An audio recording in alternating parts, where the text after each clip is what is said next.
Hi അസ്സലാമു അലൈക്കും. Welcome back to the channel. ഇന്ന് നമ്മുടെ വീഡിയോ ഒരു കാറ്ററിംഗ് വീഡിയോ തന്നെയാണ് കേട്ടോ. പക്ഷേ ഞാൻ 2.5 കിലോ ചിക്കൻ ബിരിയാണീൻ്റെ അളവ് സഹിതം കാണിച്ചു തരുന്നൊരു റെസിപ്പിയാണ് കേട്ടോ ഇന്നത്തെ വീഡിയോ. അപ്പോൾ ബിരിയാണി ഉണ്ടാക്കാൻ അറിയാത്ത ആൾക്കാർക്കും ഇത് കണ്ടു കഴിഞ്ഞാൽ ഉണ്ടാക്കാൻ പറ്റും കേട്ടോ. അപ്പം ഇത് എനിക്ക് പലിശക്ക് കൊടുക്കാനുള്ള ബിരിയാണീൻ്റെ ഓർഡർ ചെയ്യുന്നു. അപ്പോൾ വീഡിയോ കുറച്ച് ക്ലിയർ കുറവുണ്ടാവും, ഇരുട്ടത്തളലുണ്ടാക്കിയത്. അപ്പോൾ എല്ലാ അളവും ഞാൻ പറഞ്ഞു തരാം കേട്ടോ. അപ്പോൾ ആദ്യം തന്നെ ഞാൻ 2.5 കിലോ ചിക്കന് നല്ലോണം കഴുകി വൃത്തിയാക്കി വെച്ചിട്ടുണ്ട്. അതിക്ക് വേണ്ട തക്കാളി ഇതൊരു 1/2 കിലോ തക്കാളി വാങ്ങിയിട്ട് ഒരു 2-3 മാറ്റി വെച്ചിരുന്നു കേട്ടോ. പിന്നെ ഇതിക്ക് 100 വെളുത്തുള്ളി, 100 ഇഞ്ചി, പിന്നെ 150 ചെറിയ ഉള്ളി, പിന്നെ 100 പച്ചമുളകൊക്കെ ചതച്ച് റെഡിയാക്കി വെച്ചിട്ടുണ്ട്. പിന്നെ അതിക്ക് എടുത്ത സവാള എന്ന് പറഞ്ഞത് ഒരു 1 കിലോ സവാളയാണ് കേട്ടോ ഞാൻ ഇതിക്ക് മസാലക്ക് എടുത്തിട്ടുള്ളത്. അപ്പോൾ അതൊക്കെ ഒന്ന് വഴറ്റിയെടുക്കുകയാണ് കേട്ടോ. ചെമ്പ് ചൂടായപ്പോൾ ഇത് പച്ചക്കായിട്ടാണ് കേട്ടോ വീഡിയോ ക്ലിയർ ഇല്ലാത്ത. ഞാൻ ഇതിക്ക് ഇടുന്ന ഇൻഗ്രീഡിയൻസൊക്കെ അളവ് സഹിതം പറഞ്ഞുതരാം കേട്ടോ. അപ്പോൾ ഉള്ളിയൊക്കെ നമ്മൾ വഴറ്റിയെടുക്കാൻ വേണ്ടി വെച്ച് കൊടുത്തിട്ടുണ്ട് കേട്ടോ. അപ്പോൾ ഉള്ളിയൊക്കെ നമ്മൾ നല്ലതുപോലെ ഗോൾഡൻ കളർ ആവുന്നത് വരെ വഴറ്റിയെടുത്താലാണ് കേട്ടോ നമ്മുടെ ബിരിയാണി മസാലക്കൊക്കെ നല്ല ടേസ്റ്റ് ഉണ്ടാവുള്ളൂ. അപ്പോൾ നല്ല ഇതിൽ ഉള്ളിയൊക്കെ വഴന്ന് വന്നിട്ടുണ്ട്. അപ്പോൾ അതിക്ക് ഞാൻ അരിഞ്ഞ് വെച്ച തക്കാളി ഇട്ട് കൊടുത്തിട്ടുണ്ട്. നമുക്കിതിക്ക് നമ്മളെ ചതവുണ്ടല്ലോ അതും കൂടി ഇട്ട് കൊടുക്കുകയാണ് കേട്ടോ. അപ്പോൾ പച്ചമുളക് ഇട്ട് കൊടുത്തു, വെളുത്തുള്ളി ഇട്ട് കൊടുത്തു, പിന്നെ ചെറിയ ഉള്ളിയാണ് കേട്ടോ. പിന്നെ നമ്മളെ ബിരിയാണിക്ക് ടേസ്റ്റ് കൂടാൻ രണ്ടാമത്തെ ഒരു കാര്യം എന്ന് പറഞ്ഞാൽ ചെറിയ ഉള്ളി നമ്മൾ ചതച്ച് ചേർക്കണം കേട്ടോ. ഞാൻ ബീഫ് ബിരിയാണി ആവട്ടെ ചിക്കൻ ബിരിയാണി ആവട്ടെ ഞാൻ വിളിക്കുന്ന എല്ലാ ബിരിയാണിക്കും ഞാൻ ചെറിയ ഉള്ളി ചേർക്കലുണ്ട് കേട്ടോ. അപ്പം നല്ല അഭിപ്രായമാണ് കേട്ടോ കസ്റ്റമർക്കൊക്കെ ബിരിയാണീനെ കുറിച്ച്. അപ്പോൾ അതും കൂടി ഇട്ട് കൊടുത്തുകൊണ്ട് അതൊന്ന് അടച്ചുവെച്ചിങ്ങോട്ടൊന്ന് വേവിച്ചെടുക്കുന്നുണ്ട് കേട്ടോ. എൻ്റെ പച്ചമണ്ണൊക്കെ ഒന്ന് മാറുന്ന വരെ നമുക്കിതൊക്കെ വേണ്ട മസാലപ്പൊടികൾ ഇട്ട് കൊടുക്കുന്നുണ്ട് കേട്ടോ. അപ്പോൾ ആദ്യം ഇട്ട് കൊടുത്തത് വലിയ ജീരകം പൊടിച്ചതാണ്. പിന്നെ 1 സ്പൂണ് മഞ്ഞൾപ്പൊടി ഇട്ട് കൊടുത്തു. പിന്നെ ഞാൻ കുറച്ചൊരു കളറിന് വേണ്ടി മാത്രം മുളക് പൊടി ഇട്ട് കൊടുത്തു. പിന്നെ കുരുമുളക് പൊടിയാണ് ഇട്ട് കൊടുക്കുന്നത്. പിന്നെ നമുക്കിതിക്ക് ബിരിയാണി മസാല ആണ് വേണ്ടത്. ബിരിയാണി മസാല ഞാൻ ബിരിയാണി തയ്യാറാക്കുമ്പോൾ അപ്പോഴാണ് കേട്ടോ ബിരിയാണി മസാല നമ്മൾ പൊടിച്ചെടുക്കുള്ളൂ. പൊടി ഞാൻ വാങ്ങലില്ല. അപ്പോൾ ബിരിയാണി മസാല ഇട്ട് കൊടുത്തു.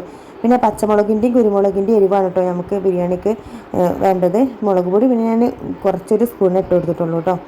അപ്പോൾ അതും കൂടി നമ്മൾ മസാലയ്ക്ക് ഇട്ട് കൊടുത്തിട്ടുണ്ട്. എന്നിട്ടൊന്നും കൂടി ഒന്ന് വഴറ്റി കൊടുത്ത് നമുക്കിതിക്ക് ചിക്കൻ ഇട്ടുങ്ങാണ്ട് ഒരു ഹാഫ് വേവാവുന്ന വരെ ഒന്ന് വേവിച്ചെടുക്കാം കേട്ടോ.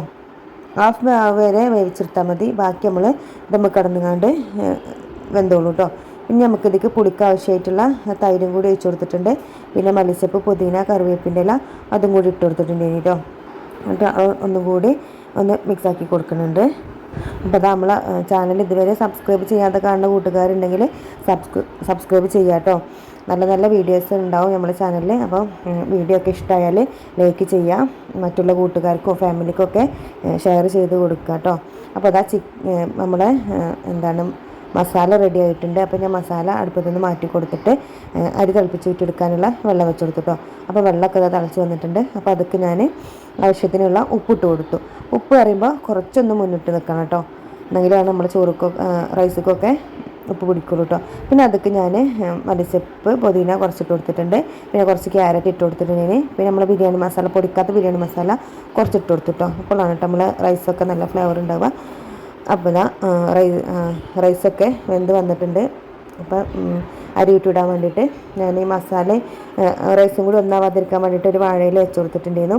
അപ്പോൾ ചോറൊക്കെ പെട്ടെന്ന് റെഡി ആവും. നമ്മൾ അരി ഇട്ട് കൊടുത്തു കഴിഞ്ഞാൽ പിന്നെ നമ്മൾ ചെമ്പിൻ്റെ അടുത്തുനിന്ന് മാറാൻ പാടില്ല കേട്ടോ. പെട്ടെന്ന് തന്നെ വേവ് കേട്ടോ.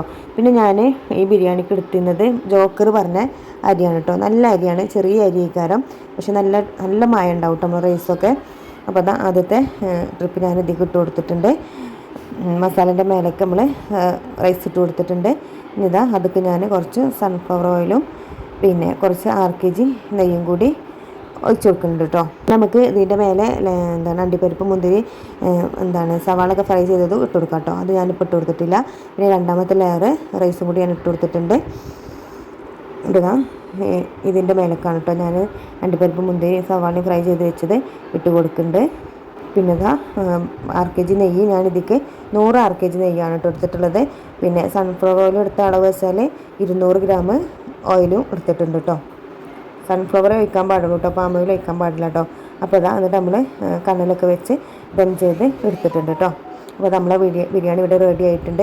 അപ്പോൾ ഇത് പുറത്തേക്ക് കൊടുക്കാനുള്ളതാണല്ലോ, ഇത് അവർക്ക് ടൂറ് പോകുമ്പോൾ കൊണ്ടുപോകാനുള്ളതാണ് കേട്ടോ. അപ്പം നല്ല രീതിക്ക് തന്നെ നമ്മളിത് കവർ ചെയ്ത് കൊടുക്കണം. അപ്പോൾ ഞാൻ ഫോയിൽ പേപ്പറൊക്കെ വെച്ചിട്ട് ഒന്ന് സെറ്റാക്കി കൊടുക്കുന്നുണ്ട് കേട്ടോ. അപ്പോൾ ചൂടാറുമില്ല. ഇങ്ങനെയാണ് കേട്ടോ ഞാൻ പുറത്തേക്കൊക്കെ കൊടുക്കുമ്പോൾ ചെയ്യാറ്.